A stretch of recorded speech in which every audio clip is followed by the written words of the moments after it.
আপনারা অনেকেই সমাজসেবামূলক কার্যক্রম করার জন্য একটি লাইসেন্স করতে চান, কিন্তু কোন অথরিটি থেকে এই লাইসেন্সটি করতে হবে, এর জন্য কতজন সদস্য লাগবে, কোথায় গিয়ে এই লাইসেন্সের জন্য আবেদন করতে হবে ইত্যাদি বিষয় নিয়ে আজকের এই ভিডিওতে আমি বিস্তারিতভাবে আলোচনা করার চেষ্টা করব। তো চলুন এখন আমরা জেনে নেই সমাজসেবামূলক কার্যক্রম করার জন্য বাংলাদেশ সরকারের কোন কোন অথরিটি লাইসেন্স প্রদান করে থাকে। এই লাইসেন্সিং অথরিটির মধ্যে একটি হচ্ছে রেজিস্টার অব জয়েন্ট স্টক এবং অন্যটি হচ্ছে সমাজসেবা অধিদপ্তর, আরেকটি হচ্ছে মহিলা বিষয়ক অধিদপ্তর এবং আরেকটি হচ্ছে সমবায় অধিদপ্তর। সুতরাং এখানে এই চারটি দপ্তর যারা সমাজসেবামূলক কার্যক্রমের জন্য লাইসেন্স প্রদান করে থাকে। তো আপনার কাজের ধরন কেমন হবে তার উপর ভিত্তি করবে আপনি এই চারটির মধ্যে কোন দপ্তরে সমাজসেবা কার্যক্রমের লাইসেন্সের জন্য আবেদন করবেন। তো এই সমাজসেবামূলক কার্যক্রমের জন্য লাইসেন্সিং অথরিটির মধ্যে প্রথমটি হচ্ছে রেজিস্টার অব জয়েন্ট স্টক, যেটিকে আমরা আরজেসি নামে জেনে থাকি। যে প্রতিষ্ঠানের মাধ্যমে আপনারা সোসাইটি কিংবা ফাউন্ডেশন কিংবা ট্রাস্টের নিবন্ধন করাতে পারবেন। এক্ষেত্রে নিয়ম হচ্ছে আপনাদের ন্যূনতম 7 জন সদস্য দিয়ে এই সোসাইটি কিংবা ফাউন্ডেশন কিংবা ট্রাস্টের জন্য আবেদন করতে হবে।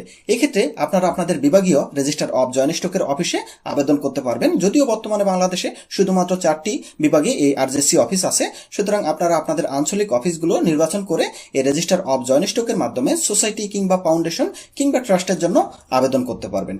তো এক্ষেত্রে সবচাইতে বড় সুবিধা হচ্ছে আপনাদের এই সমাজ কল্যাণমূলক কার্যক্রম পরিচালনা করার জন্য সোসাইটি কিংবা ফাউন্ডেশন কিংবা ট্রাস্টের লাইসেন্সটি যদি আপনারা রেজিস্টার অব জয়েন্ট স্টকের মাধ্যমে পেয়ে থাকেন, সেক্ষেত্রে আপনারা এই প্রতিষ্ঠান দিয়ে সারা বাংলাদেশ ব্যাপী কার্যক্রম পরিচালনা করতে পারবেন। সুতরাং যারা দেশব্যাপী তাদের সমাজসেবা সোসাইটি ফাউন্ডেশন বা ট্রাস্টের মাধ্যমে করতে চাচ্ছেন, তাদেরকে লাইসেন্স করতে হবে রেজিস্টার অব জয়েন্ট স্টক থেকে। তো এরপরে সমাজ কল্যাণমূলক কার্যক্রমের জন্য দ্বিতীয় যে লাইসেন্সিং অথরিটি আছে সেটি হচ্ছে সমাজসেবা অধিদপ্তর। এই সমাজসেবা অধিদপ্তর থেকে আপনারা সংস্থার লাইসেন্স করতে পারবেন, ক্লাবের লাইসেন্স করতে পারবেন, সমিতির লাইসেন্স করতে পারবেন, একাডেমির লাইসেন্স করতে পারবেন, একই সাথে সংঘ বা সংগঠনের লাইসেন্স করতে পারবেন। এক্ষেত্রে নিয়ম হচ্ছে আপনাদের ন্যূনতম 21 জন সদস্য লাগবে, যারা একটি গঠনতন্ত্র প্রস্তুত করে জেলা বা উপজেলা সমাজসেবা অফিসে সমাজসেবা লাইসেন্সের জন্য আবেদন করতে হবে। এক্ষেত্রে নিয়ম হচ্ছে আপনারা এই লাইসেন্স দিয়ে কিন্তু একটি জেলার মধ্যে আপনাদের এই সামাজিক কার্যক্রম বা সমাজ কল্যাণমূলক কার্যক্রম পরিচালনা করতে পারবেন। এরপরে সমাজ কল্যাণমূলক কার্যক্রমের তৃতীয় যে লাইসেন্সিং অথরিটি সেটি হচ্ছে মহিলা বিষয়ক অধিদপ্তর। এই মহিলা বিষয়ক অধিদপ্তর থেকে নারীরা সমিতি কিংবা ক্লাব কিংবা সংস্থা কিংবা সংঘের লাইসেন্স করাতে পারবে। এক্ষেত্রে নিয়ম হচ্ছে ন্যূনতম 35 জন নারী একত্রিত হয়ে এই সংগঠন করতে হবে। এক্ষেত্রে একটি গঠনতন্ত্র প্রস্তুত করতে হবে, যেটি জেলা বা উপজেলা মহিলা বিষয়ক কর্মকর্তার কার্যালয়ে জমা দেওয়ার মাধ্যমে লাইসেন্স পাবে।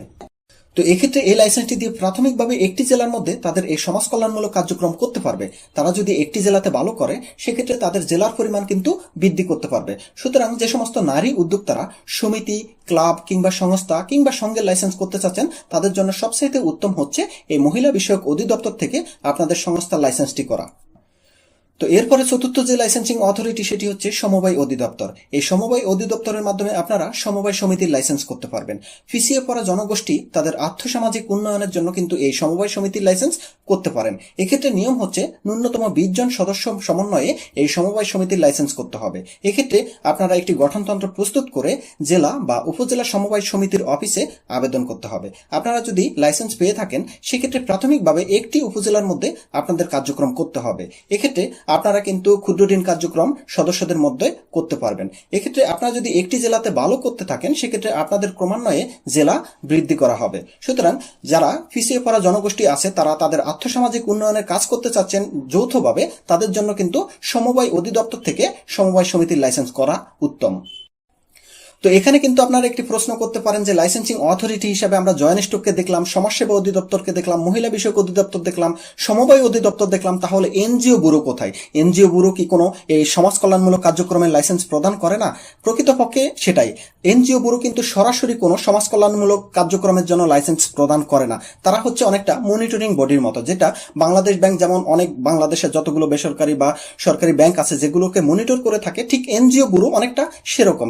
এই যে জয়েন্ট স্টকের মাধ্যমে সোসাইটি নিল, ফাউন্ডেশন নিল, ট্রাস্ট নিল, সমাজসেবার মাধ্যমে সংস্থা, ক্লাব বা সমিতির লাইসেন্স নিল, বা মহিলা বিষয়ক অধিদপ্তরের মাধ্যমে যে নারীরা সমিতি, ক্লাব বা সংস্থা নিল, এই যে এদের প্রতিষ্ঠানগুলোকে অনেকটা মনিটর করে থাকে এবং তারা যদি বিদেশি কোনো অনুদান পেয়ে থাকে এই সমস্ত প্রতিষ্ঠানগুলো, সেক্ষেত্রে কিন্তু এনজিও ব্যুরোর ফাংশন আসবে। সুতরাং এনজিও ব্যুরো সরাসরি কিন্তু কোনো সমাজ কল্যাণমূলক লাইসেন্স প্রদান করে না।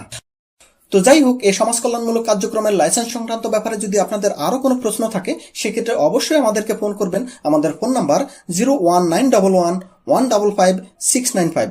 তো সবাই ভালো থাকবেন, সুস্থ থাকবেন, সবাইকে ধন্যবাদ। আল্লাহ হাফেজ।